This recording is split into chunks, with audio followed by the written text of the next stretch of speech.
안녕하세요. 일본의 소식을 쉽고 빠르게 간추려서 전해드리는 오늘의 일본입니다. 7월 10일 금요일 오전 뉴스 보내드리겠습니다. NHK 보도에 따르면 9일 도쿄에서 224명, 카나가와 25명, 사이타마 22명, 치바 22명, 오사카에서 30명의 감염이 확인되는 등 총 355명이 확진 판정을 받은 것으로 파악되었습니다. 일본 내 감염이 확인된 사람은 2768명이며 요코하마항 크루즈선을 포함하면 총 21,480명이 감염된 것으로 파악되었습니다. 한편 이날 사망자는 없었으며 누적 사망자는 일본 내 감염이 982명, 요코하마항 크루즈선 승선자를 포함하면 전체 995명입니다. 이로써 일본 내 감염이 300명을 넘은 것은 5월 2일 이후 처음입니다.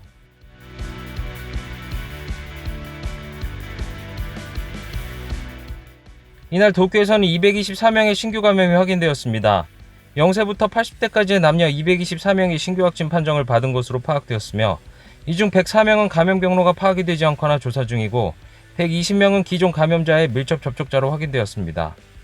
또한 20대에서 30대가 총 169명으로 전체의 약 75%를 차지하여 젊은 층의 감염이 두드러지며 224명 중 유흥과 관련 감염이 74명, 가정 내 감염이 20명, 회식을 통한 감염이 14명, 보육원 내 감염이 5명으로 확인되었습니다. 한편 이날 도내 사망자는 없었으며 누적 확진자 수는 7,272명, 누적 사망자 수는 325명이 되었습니다. 이로써 도쿄는 과거 최다의 1일 감염자가 발생하였습니다. 이렇게 도쿄는 코로나19 신규 확진자 수가 과거 최다인 224명이 발생하였으며 200명을 넘은 것은 긴급사태 선언 기간이었던 4월 17일 이후 처음으로 도의 관계자 및 도민들은 하루 만에 2배 이상의 확진자 발생에 적잖게 놀라는 모습을 보였습니다. 今回224人の陽性者数を出すためのというとおかしい、出したこののは、検査が3400件に上っている。専門家、そして、臨床、現場におられる先生方からのご意見でも、そうは言っても、ただ検査が増えただけではないと。 전주와 비교했을 때 40대, 50대의 감염자가 증가 추세인 점, 그 감염 경로는 접대를 동반한 음식점만이 아니고 가정, 직장, 회식 등 다방면에 걸치고 있는 점으로 미루어 봤을 때 이러한 감염 경로 불명자가 4주 연속 지속되면 경로가 파악되지 않는 사람이 하루에 270명이 될 염려가 있다고 전문가는 지적하고 있습니다. 또한 의료 제공 체제에 있어서도 지금은 핍박 상태까지는 아니나 감염자가 증가하게 되면 병상을 늘리는 것뿐만 아니라 인력 확보 등 시간이 걸리는 준비가 필요하므로 즉시 향후를 대비한 준비가 필요하다라고 지적하였습니다. 이로 인해 도쿄는 의료 제공 체제를 4단계의 지표로 표시하고 있는데 현재 체제 강화의 준비가 필요하다고 생각한다의 단계에서 체제 강화가 필요하다라고 생각한다의 단계로 한 단계 올렸습니다. 4月と比べればですね、重症者は大きく減っており、感染者の多くは20代、30代で医療提供体制は逼迫した状況ではないと承知をしています。医療提供体制が逼迫している状況にはない。直ちに再び緊急事態宣言を発出する状況に該当することは考えておりません。 전문가의 지적에도 불구하고 일본 정부는 아직까지 의료 제공 체제에 핍박하지 않은 점 등을 들어 긴급사태 선언의 재발령 등 정부로서의 별도 조치는 생각하지 않는다는 입장을 밝혔습니다. 이날 밤 니시무라 경제재생 담당상과 코이케 도지사의 긴급 회담이 있었습니다. 회담 후 열린 기자회견에서 니시무라 경제재생 담당상은 유흥과의 대책을 강화하는 것이 필요하다며 도내 감염이 확대된 지역의 점포에서 PCR 검사를 적극적으로 실시하며 보건소의 기능 강화를 도모하기로 하였다고 밝혔습니다. 10일부터 시작인 행사 개최 제한은 완화하고 감염 확산 방지에 철저를 도모하도록 전국 지사회 등에 호소할 생각을 나타냈습니다. 또한 신주쿠 구청장과 전문가도 함께 다시 의견을 교환하고 구체적 방안을 검토하겠다고 밝혔습니다. 한편 코이케 지사는 검사가 늘어나 감염자가 많아진 것뿐만 아니라 세세히 살펴보면 감염 경로를 추적하지 못한 부분도 있다라고 밝히며 유효한 방안의 강구와 그것을 신속하게 해나가는 것 두 가지가 매우 중요하다고 말하였습니다. 도쿄는 코로나19 바이러스에 대한 조직적인 대응력을 강화하기 위해 도 복지보건국에 약 100명의 직원으로 된 감염증 대책부를 설치하기로 하였습니다. 구체적으로 계획과가 이 부서의 종합 조정을, 방역정보관리과가 환자정보 수집 및 조사 분석을, 사업추진과가 확진자 입원 조정, 검사체제 정비, 경증자 시설 설치 및 운영을 담당하며 대책의 신속한 추진을 위해 국장 자리가 신설됩니다. 도에 의하면 신규로 설치될 감염증 대책부가 중심이 되어 이번 코이케 지사가 선거 공약으로 내걸었던 도쿄판 CDC 질병대책예방센터의 창설 검토를 진행한다고 밝혔습니다. 또한 도쿄도는 이날 코로나19 대책 강화를 위해 총액 3,132억엔의 추경 예산안을 발표하였습니다. 주요 예산을 살펴보면 도내 지역과의 연계 강화를 위한 비용이 50억엔으로 감염이 잇따른 접대를 동반한 음식점이 휴업 요청에 응할 경우 협력금 50만엔을 보조하는 것이 포함되어 있습니다.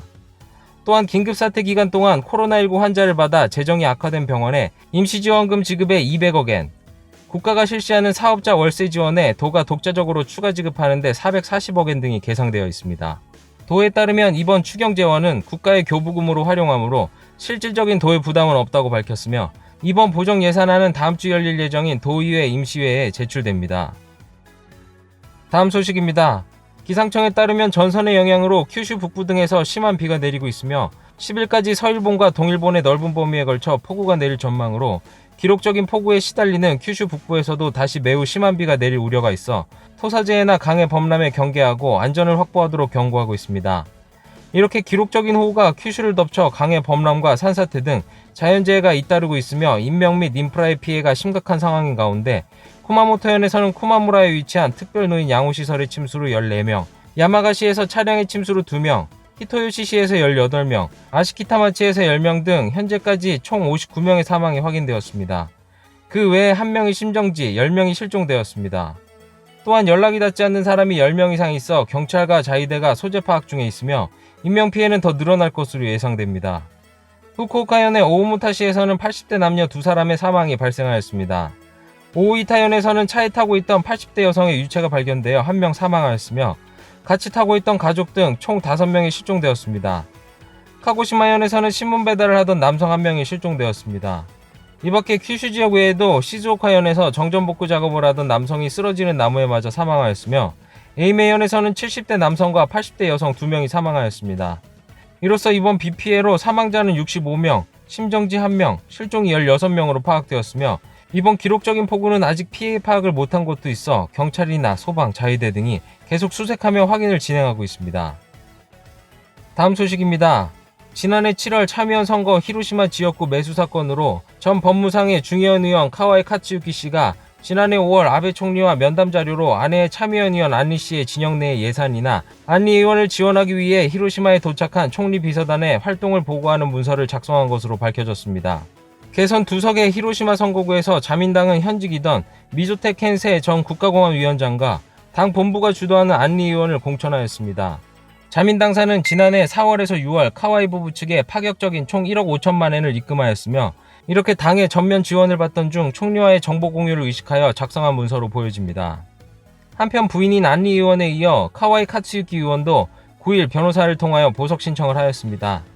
여전히 두 부부는 현금을 뿌린 것은 진중 위문과 당 세력의 확대를 위한 것이었으며 표단속을 의뢰하기 위한 것은 아니었다고 주장하고 있으며 법원은 향후 검찰의 의견을 들은 후에 도주 및 증거인멸의 우려 등을 종합적으로 고려하여 보석을 허가할지 판단하게 됩니다.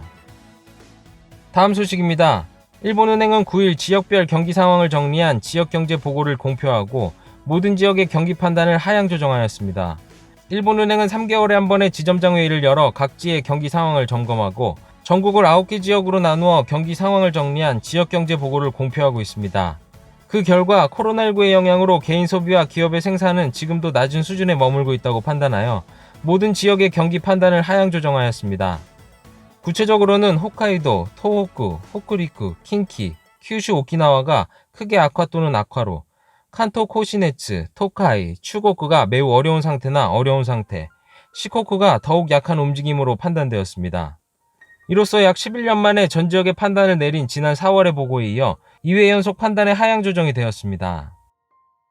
다음은 간추린 단신입니다.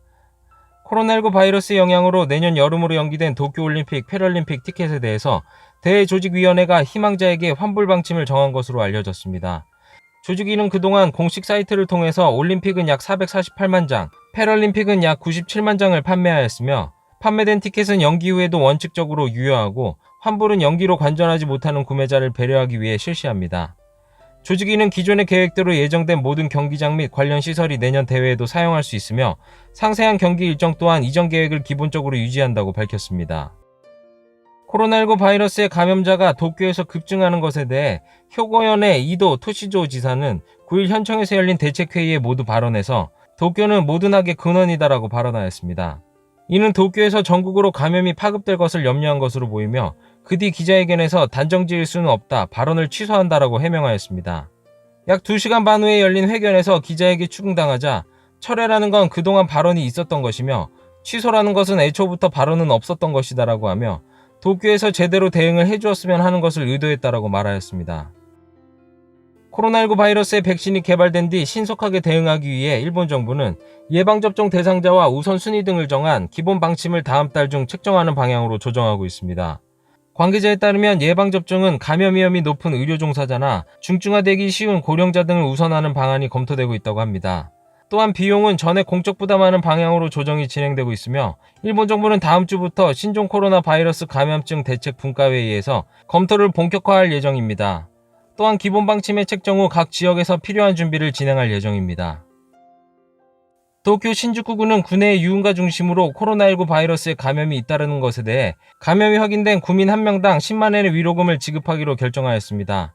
신주쿠구에는 가부키초 등 유흥가 관계자 중심으로 감염이 이어지고 있어 도의 발표에 따르면 8일 기준 898명으로 가장 많은 감염자가 발생한 지역입니다. 이런 가운데 신주쿠는 감염으로부터 1등의 영향이 발생할 수 있어 생활 지원을 목적으로 지급하며 대상은 긴급사태 선포 전날인 4월 7일 시점 신주쿠에 주민등록을 마친 구민이 대상이 된다고 밝혔습니다. 접수는 구에서 감염자에게 직접 통지하고 우편으로 신청을 접수하며 이르면 다음 달 중 지급을 시작하고 싶다고 밝혔습니다. 오늘의 일본 소식은 여기까지입니다. 오늘 하루도 즐거운 하루 되시길 바라겠고요. 저는 또 새로운 소식으로 찾아뵙도록 하겠습니다. 시청해주셔서 감사합니다. 이그저튜브였습니다.